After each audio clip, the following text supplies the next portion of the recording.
الحمد لله نحمده ونستعينه ونستغفره ونؤمن به ونتوكل عليه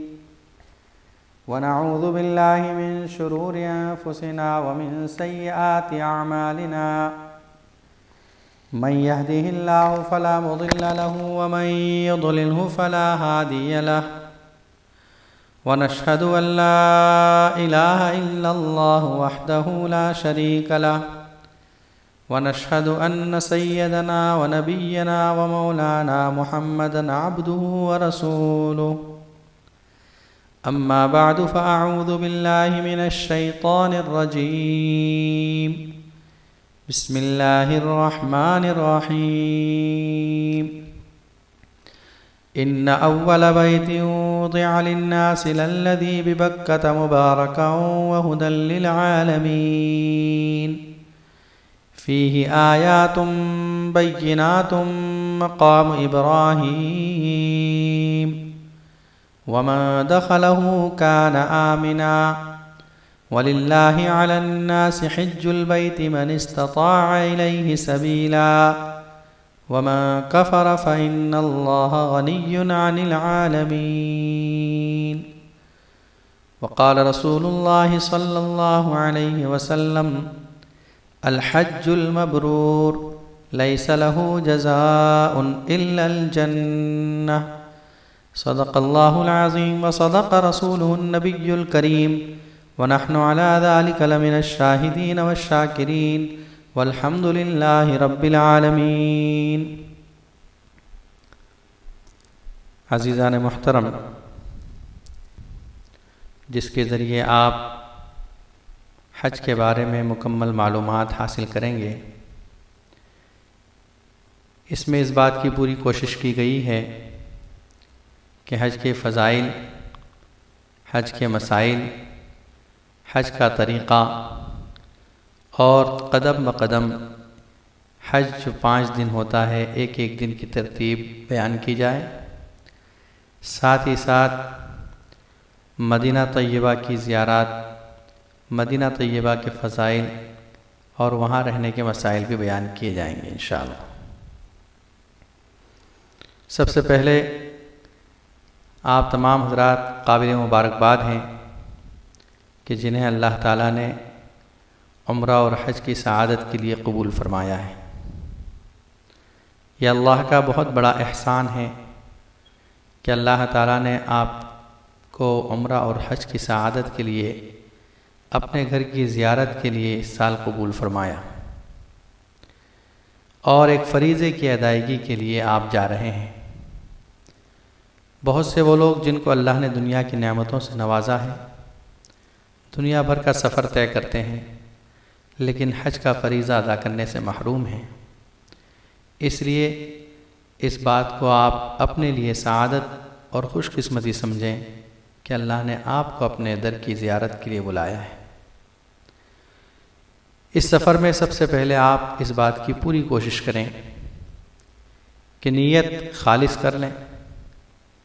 ہمارا یہ حج کا سفر خالص اللہ کو راضی کرنے کے لیے اور اس کے فریضے کے ادا کرنے کے لیے ہے۔ اس لیے کہ اگر نیت میں کوئی آمیزش، کوئی کھوٹ، کوئی ملاوٹ ہو گئی تو اعمال ضبط ہو جاتے ہیں، ان کا ثواب جاتا رہتا ہے۔ ریاکاری، نام و نمود، شہرت، لوگوں کو دکھلانے کا جذبہ، یہ وہ تمام چیزیں ہیں جو کسی بھی نیک عمل کو ضائع کر دیتی ہیں۔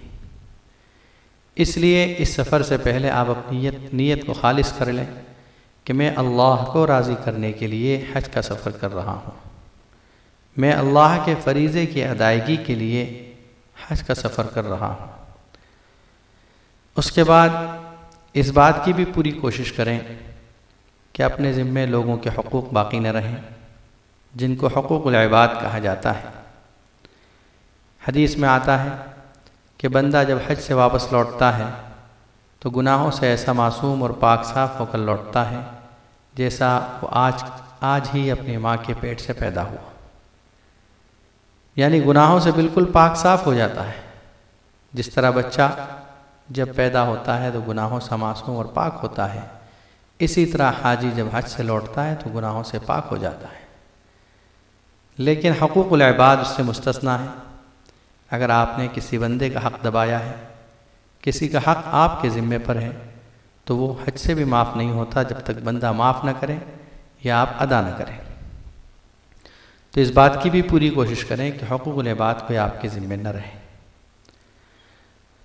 اس کے بعد سب سے پہلے حج کے فضائل بیان کیے جاتے ہیں۔ حج کیا ہے اور نبی اکرم صلی اللہ علیہ وسلم نے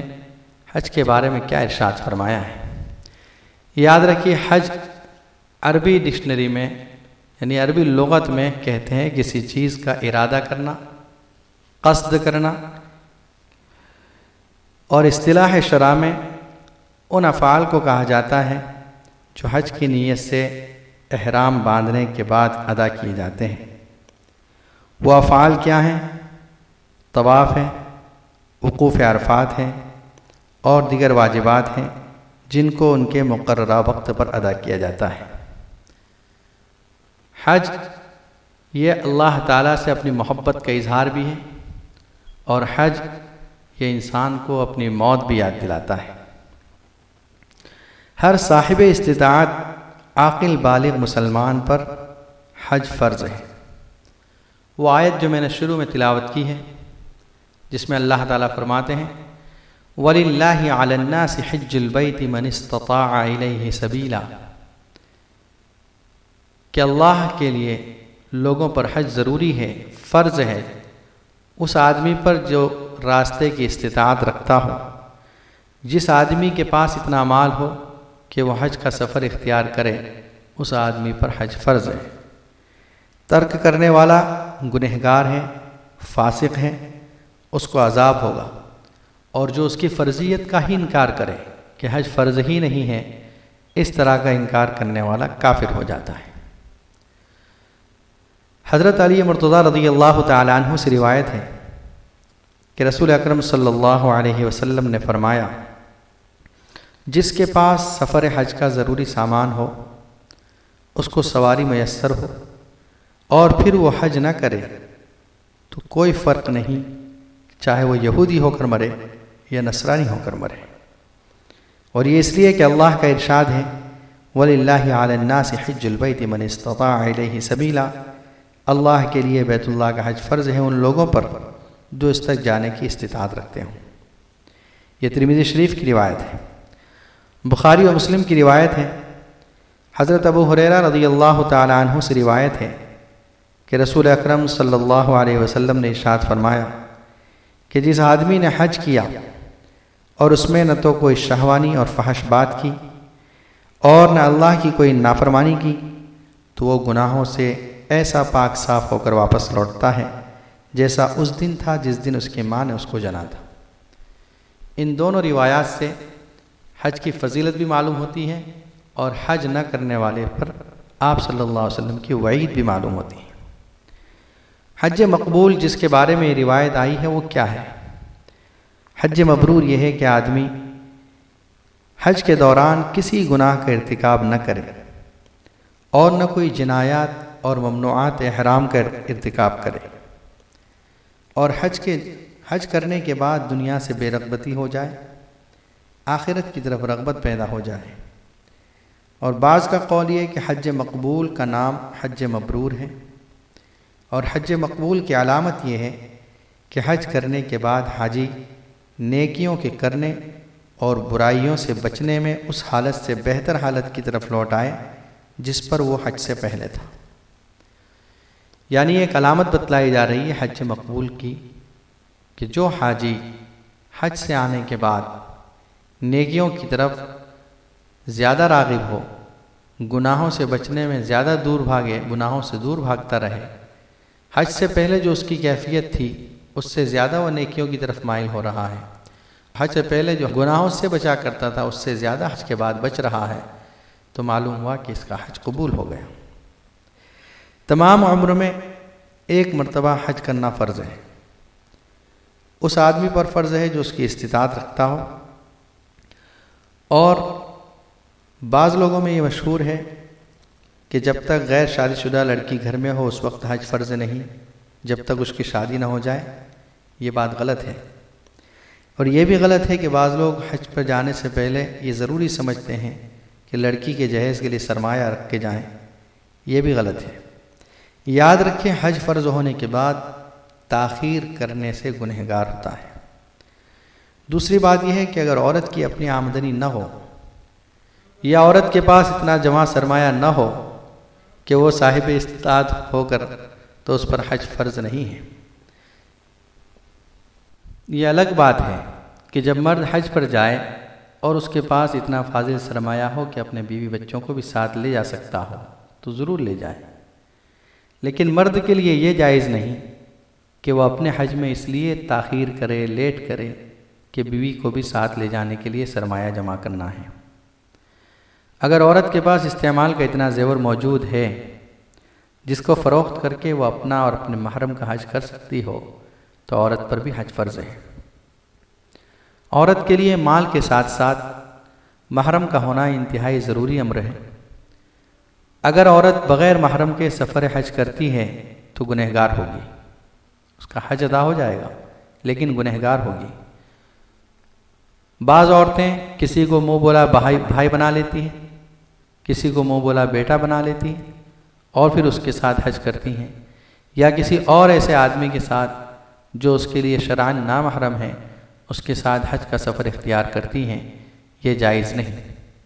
فقہائے کرام نے مسائل کی کتابوں میں لکھا ہے کہ عورت کے پاس جتنا بھی مال ہو جائے جب تک اس کے ساتھ محرم نہ ہو، یا محرم اگر تنگ دست ہے تو یہ اگر محرم کا بھی سفر کا خرچ اٹھا سکتی ہو تب اس پر حج فرض ہوگا، ورنہ پھر ایسی عورت کے لیے ضروری ہے کہ وہ وصیت کر کے جائے کہ اس کی جانب سے اس کے وارثین حج ادا کریں۔ ایک حدیث میں ارشاد ہے کہ حج کرنے میں جلدی کرو، کسی کو بات کی کیا خبر ہے کہ کوئی مرض پیش آ جائے یا کوئی ضرورت درمیان میں لاحق ہو جائے۔ دوسری حدیث میں یہاں تک ارشاد فرمایا کہ حج نکاح سے مقدم ہے۔ بعض لوگوں نے یہ بھی سمجھ رکھا ہے کہ اگر کسی نے عمرہ کیا تو اس پر حج فرض ہو گیا،